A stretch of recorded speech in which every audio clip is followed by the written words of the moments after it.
코치라운 홈페이지나 주로 많이 다루는 게 이제 선수들에 관련된 이야기였는데 네. 오늘은 좀 그 부모님들 네. 특히 이제 엘리트 운동을 시키는 이제 부모님들에 관한 이야기를 좀 나눠볼까 싶어요.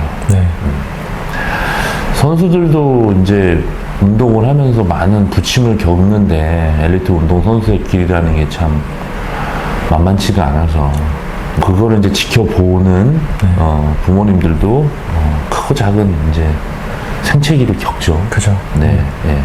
아이들이 아무래도 이제 운동을 하면서 상처를 많이 받잖아요. 그러다 보니까 그렇게 상처받는 아이들을 지켜보는 이제 부모님의 마음이 억장이 무너지잖아요. 사실 이제 제가 이제 아이들이랑 이야기를 상담을 하고 아이들의 속마음을 듣고 어떤 감정적인 뭐 상처나 이제 억압이 있었는지 예전부터의 그런 사례들을 이제 정리를 하고 그거를 이제 부모님한테 말씀을 드리면 거의 대부분의 부모님들이 그걸 보고 되게 그 자리에서 되게 많이 우시는 것 같아요.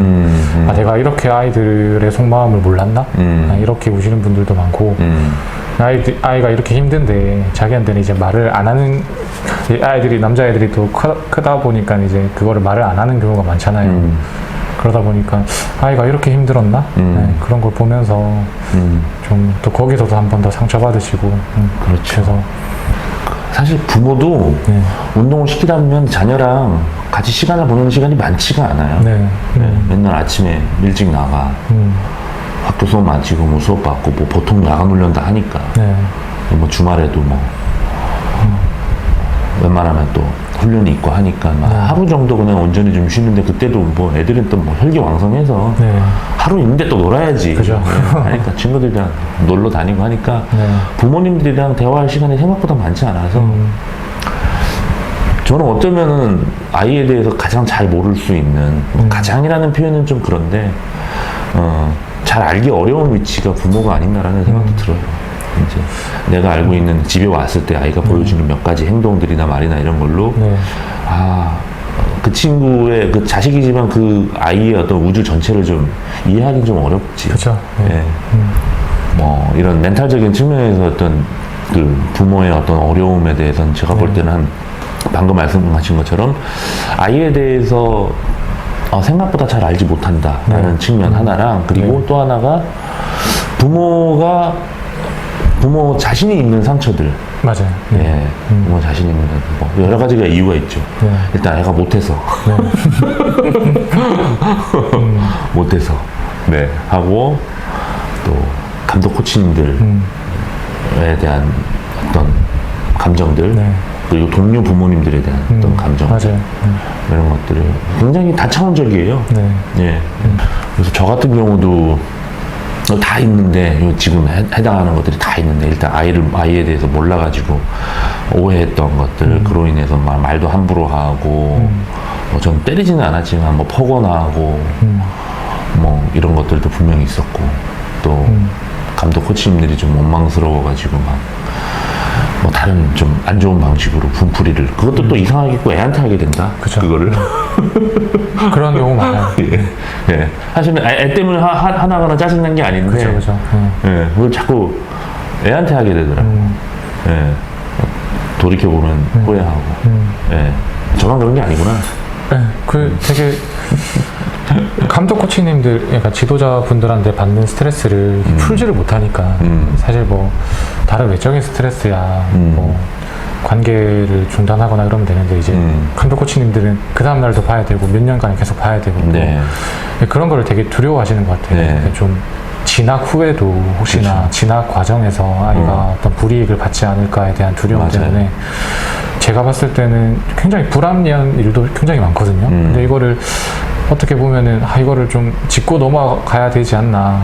제가 제 3자의 입장에서 봤을 때는 그런 충분히 그러고도 남을 만한 큰 문제인데도 이게 혹시나 이제 아이한테 피해가 가지 않을까라는 두려움 때문에 거의 대부분 억지로 그렇죠. 참고 소갈이 하시면서 이제 넘어가시는 경우가 되게 많더라고요. 그래서 이런 갈등이라는 게 뭐 굉장히 뭐 좀 작은 그냥 정말 가볍게 웃어 넘길 수 있는 정도의 갈등도 있지만 정말 굉장히 심각한 이거는 뭐 갈등이라기보다는 진짜 정말 이건 불법에 가까운 그죠. 뭐 이런 행동들로 인한 그죠. 어떤 어려움 이런 것들이 있을 수 있는데 그래서 가끔 뭐 어쨌든 저희가 조합이라는 이름을 달고 있고 약간 그런 것들에 대해서도 좀 도움을 주려고 하는 것들을 표방하다 보니까 이렇게 가끔 연락이 와요 부모님들한테. 그래서 이제 막 이야기 일단 저 같은 경우 먼저 이렇게 연락이 오면 좀 공감해드리고 뭐 잘은 못하지만 이야기를 좀 들어드리고 필요하다면 주도적으로는 같이 어떻게 개입을 해드리기는 참 어렵긴 하지만 최대한 도와드릴 수 있는 한에서 주변에서 좀 도와드리려고 하는데 중간에 힘들어서 다 그거를 끌고 가지 못하시더라고요. 그렇죠. 그런 것 같아요. 이렇게 하다 보면 진짜 어떤 문제를 좀 제기하고 싶어도 그러려면 사실은 이게 주변 부모님들의 도움도 좀 필요하고 힘들고 계속 또 이 상처를 받게 되고 내가 좀 믿고 의지했던 동료 부모님들이 정말 엉뚱하게 완전 다른 얘기를 했다라는 거를 또 듣기도 하고 뭐 말씀하신 그런 이유 때문이죠. 진학에 대한 불이익이나 이런 것들 때문에 그런 거에 따른 어떤 억울함 이런 것들이 이제 너무 커서 그래도 난 이 기왕 이렇게 시작하셨는데 좀 계속 진행해 주셨으면 좋겠는데 마음은 이렇지만 적극적으로 못 권하겠더라고요.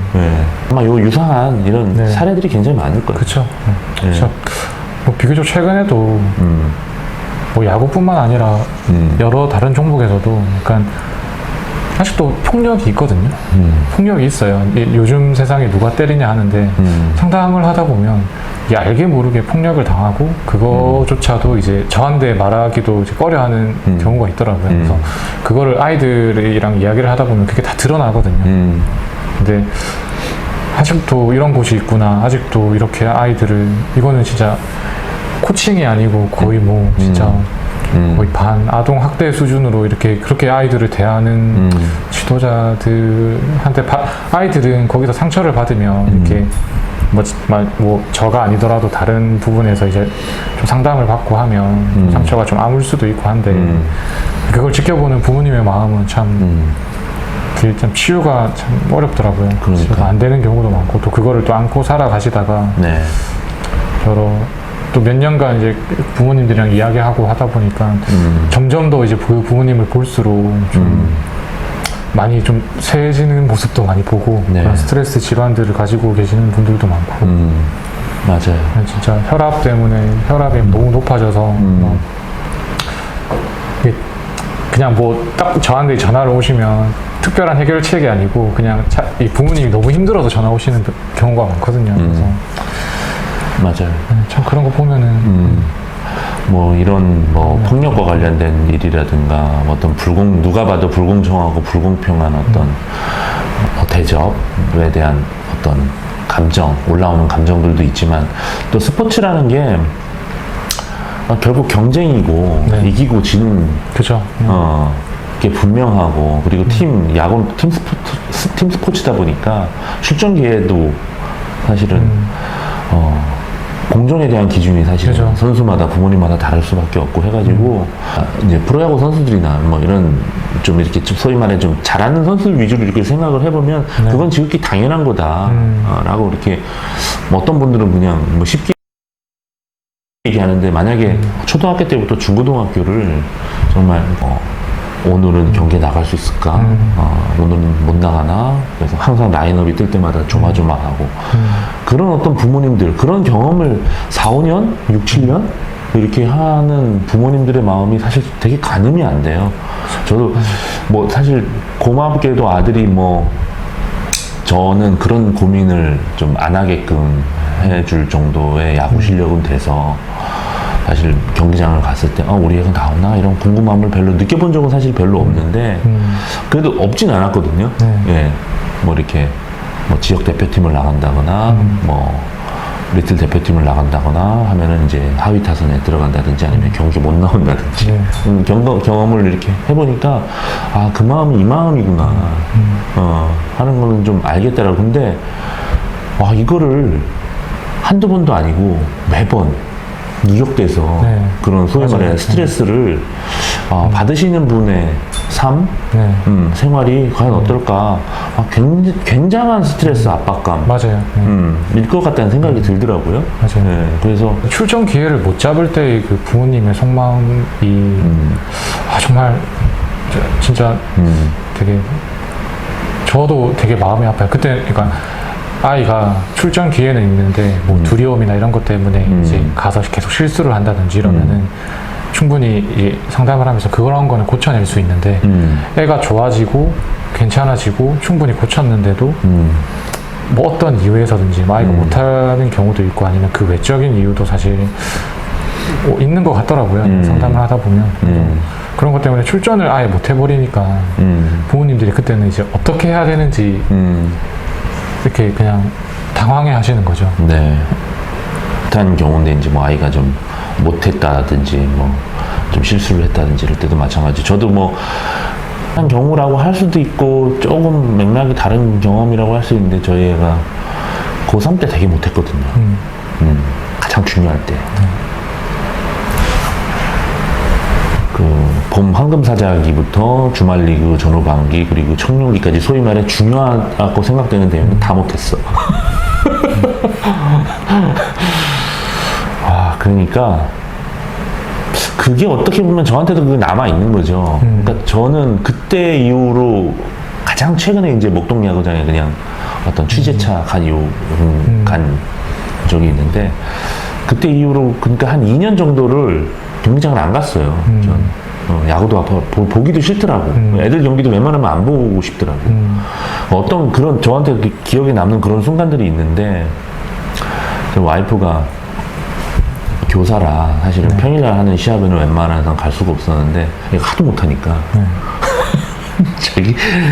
자기라도 가서 이렇게 응원이라도 마음의 응원이라도 해줘야겠다 싶어가지고 굳이 또 동생까지 끌고 갔어. 네. 했는데 그날도 또 쳐 맞았죠.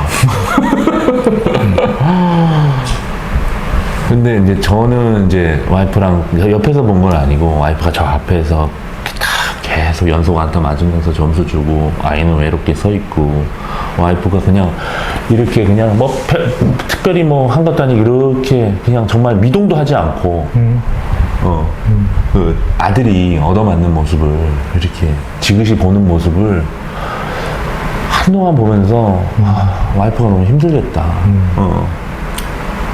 그쵸. 그런 생각이 들더라고요. 그 다음부터 이렇게 그 우리나라는 또 특히 고교야구 뭐 그나마 리틀야구 같은 경우는 조금 분위기가 좀 가벼운데 뭐 거긴 뭐 크게 뭐 이기고 지든 상관없으니까. 근데 거기도 목숨 건 데가 있긴 있더라고. 네. 고등학교 경기장은 저는 그 엄숙함과 그 심각함과 그죠, 진지함이 네. 전 너무 싫어 정말. 네. 그냥 뭐 어쩔 수 없는 거 아니냐라고 뭐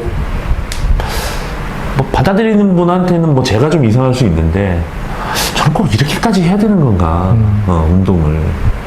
그런 것들 때문에 더더욱. 그러니까 하여튼 저는 그런 기억이 어쨌든 저한테 영향을 많이 미쳤던 것 같아요. 그래서 지금도 이렇게 고교야구 경기 이렇게 보려고 어쩌다가 TV에서 하는 거 보면 못 보겠어. 예. 트라우마가 좀 있나 봐. 예. 나 같은 인간은 어떻게 해야 돼? 트라우마 치료를. 제가 부모님 이제 멘탈 코칭 모임을 저번에 이제 첫 번째로 가시면서 저는 좀 그런 부분을 좀 부모님들한테 전달을 해드리고 싶었어요. 그러니까 아이들을 위한 시간이 아니라 그냥 이렇게 모인 시간만큼은 아이들이 아닌 좀 부모님을 위한 시간을 했으면 그런 세션이나 그런 제가 아는 내용을 좀 전달을 해드렸으면 하는 바람이 좀 있었거든요. 근데 또 이제 어떻게 하면 아이들한테 어떤 방법을 해야 되고 어떻게 말을 해야 되고 오로지 뭐 이게 아이가 좋아지는 게 가장 근본적인 해결책이긴 하지만 아이들을 직접 보지 않고 이제 부모님을 통해서 하는 거는 좀 많은 제한점들이 있거든요. 그래서 좀 그런 시간은 좀 부모님을 위한 시간은 오로지 진짜 아이들을 위한 시간이 아니라 아이들 때문에 좀 소외되었던 나의 그런 억압되었던 그런 감정적인 부분을 풀어내는 시간을 좀 갖고 싶다라는 생각을 많이 해요. 그래서 그러니까. 제가 뭐 부모님들보다 연배도 확실히 작고 한데 그래도 그런 아이들을 대할 때 그런 감정 조절 방법을 좀 알려드리면 훨씬 더 아이들이랑 대화도 훨씬 더 편해질 거고. 네. 딱 그 순간. 네, 딱 그 순간에 그 순간. 네, 올라온다. 올라오는 순간에. 그 순간. 그 순간만 잘 넘겨도 되는데. 예. 맞아요. 아, 쉽진 않더라. 그렇죠. 선수들이 그리고 방금 중요한 말씀을 해주셨는데 부모님이 나를 위해서 정말 많은 걸 희생하고 있다라든가 네. 나를 정말 애써 잘 챙겨주시고 있다라는 믿음이 강한 선수보다 네, 부모님의 기대에 부응할 필요 없다. 이게 싸가지 없다라는 의미라기보다는 네. 부모님은 부모님의 삶을 잘 살고 계시고 나는 그냥 부모님이 나한테 해준 거랑 상관없이 네. 그냥 나의 삶을 나의 야구를 온전히 잘 하겠다. 나는 오히려 부모님의 어떤 기대나 이런 것들을 최대한 덜 의식하는 선수가 이게 더 온전하게 발달을 할 그죠. 거라고 저는 그죠. 보거든요. 네, 그죠. 예. 네.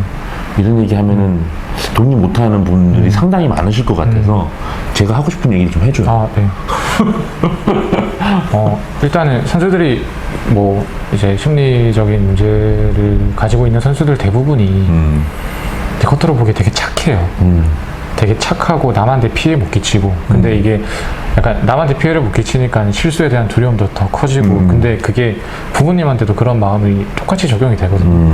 나를 이렇게 정말 이렇게 많이 지원해 주시고 맨날 따라다니시고 또 야구를 하면서 돈도 많이 들어가고 그런 걸 아이들이 다 인지하다 보니까 안타를 하나 못 칠 때마다 되게 관중석에 보면서 이제 부모님을 보면서 부모님이 어떻게 생각하실까 부모님이 진짜 속상해 하실까 이런 생각 때문에 안타를 더 못 치는 경우도 되게 많아요. 근데 그런 부모님의 그게 죄책감이잖아요. 근데 우리의 감정 중에 사실 가장 내려놓기 어려운 감정 중에 하나가 죄책감이거든요. 그렇죠. 분노, 두려움 이런 거는 시간이 해결해 주는 경우도 있고 뭐 바로 해결할 수 있는 여러 방법들도 있는데 사실 누군가에 대한 죄책감 그게 정말 가까운 사람일수록 그런 죄책감이 선수들을 좀 많이 올가매는 경우가 많죠. 네. 그래서 그 죄책감이 사실 애가 정말 착해서 그런 경우도 있고 이게 부모님한테 약간 전이가 되는 경우도 있어요.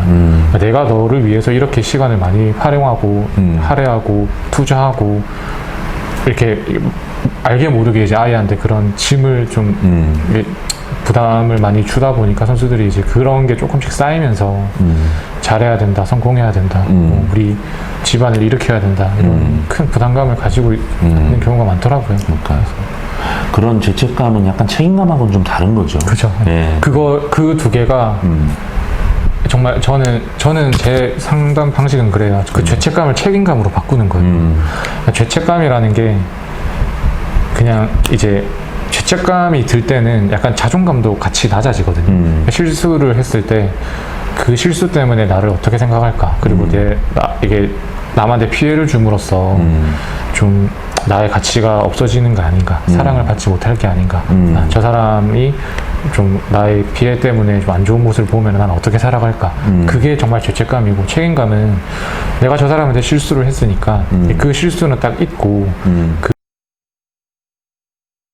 이제 앞으로 더 내가 또 뭐 더 열정적으로 한다든지 아니면 더 책임감 있게 한다든지 이제 그런 부분으로 죄책감이 책임감으로 돌려내는 게 정말 중요하거든요. 네. 정말 종이 한 장 차이인 것처럼 보여도 그 안에는 정말 수많은 삶의 경험과 그런 어린 시절의 경험이 많이 담겨 있는 것 같아요. 진행되지만 부모님들을 위한 멘탈 코칭 워크숍에서는 이제 그 각자 갖고 계신 이제 그런 그 내면의 어떤 믿음들 네. 이런 것들 뭐 선수가 아니라 일단 부모님 자신이 갖고 있는 어떤 자녀에 대한 생각, 자녀의 야구에 대한 생각 이런 것들을 일단 한번 들여다보면서 예, 이걸 들여다보고 거기서 조금 묶여 있는 게 있으면 좀 자유로워지는 게 이제 아무래도 그죠. 자연스럽게 아이를 대할 때도 그죠. 영향을 미칠 것이고 그죠. 연쇄적으로 마치 운동선수의 어떤 동작의 키네틱 체인처럼 맞아요. 선수도 부모의 기대로부터 조금 더 자유로워지고 동작이나 기술도 좀 더 편안하게 나올 수 있을 테고 저도 어디서 좀 관심이 있으신 부모님들은 예, 김병준 코치님과 한 달에 한 번씩 매달 만나셔도 됩니다. 네. 하셔도 되고, 또 우리 조합에서 하는 학부모 오픈 테이블에 오셔가지고도 저도 뭐 꼭 항상 모임하면은 요 주제를 항상 기본적으로 조금씩은 다루거든요. 오셔가지고 좀 말씀 나누셔도 되고, 어떻게 보면 저는 이게 아이를 뭐 어디 레슨을 보내고 뭐 트레이닝 센터를 보내고 진학을 어디 시키고 하는 것보다 더 중요한 문제일 수 있겠다는 생각이 들어요. 네, 저도 보면 이 카페를 시작하게 된 계기라고 할 수 있는 게 그런 의문이었거든요. 애가 지지지도 못해 어느 날 보는데 화가 엄청 나는 거야. 네. 근데 순간적으로 그 상황이 되게 이상했어. 네. 왜 화가 나지? 내가 아들 말고 다른 누군가가 못하면 화가 나지 않거든. 네. 그죠. 근데 얘가 못하는데 화가 나는 거야. 이상하다. 심지어는 둘째는 공부를 안 하는데 얘는 공부를 하든 안 하든 아무런 화도 안 나. 얘한테만 내가 화를 내고 있더라고. 야, 이게 뭐가 좀 잘못됐다, 이거. 내가 아닌 척 하면서, 고상한 척 하면서, 은근하게 얘를, 얘한테 많은 기대와 집착을 하고 있구나. 지금도 물론 하고 있어요. 예. 그러니까 이게 부모님들께 권해드리고 싶은 거는 이거를 뭐 온전하게 내려놓는 작업이 뭐 가능할 수도 있고 안 할 수도 있지만 알고 하는 거랑 그죠. 또 이게 모르고 하는 거랑 최소화하는 게 네. 좋은 것 같아요. 예. 중요한 것 같아요. 뭐 이를테면 이게 어느 정도. 적절한 비유가 될지 모르겠는데 어떤 쇠막대기가 있는데 만약에 쇠막대기가 막 달궈져 있어요. 그래서 이걸 근데 어쩔 수 없이 잡아야 돼. 근데 아는 사람은 잠깐 잡고 말 거야. 맞아요. 근데 모르는 사람은 탁 잡았다가 이제 손이 다 화상을 입겠죠. 예. 적절한 비유가 아닌 것 같다. 적절한 비유인 것 같아요. 반대의 비유도 있을 수 있어. 네, 해서 좀 이런 부분에 좀 관심이 있으시고, 뭐, 나를 먼저, 자신을 통해서 이제, 뭔가 이런 작업들을 시작하고 싶은 분이 계시면, 김병준 코치님 과정에 참여하셔가지고, 좋은, 자기를 살펴보는 기회로 삼으시길 바랍니다. 네.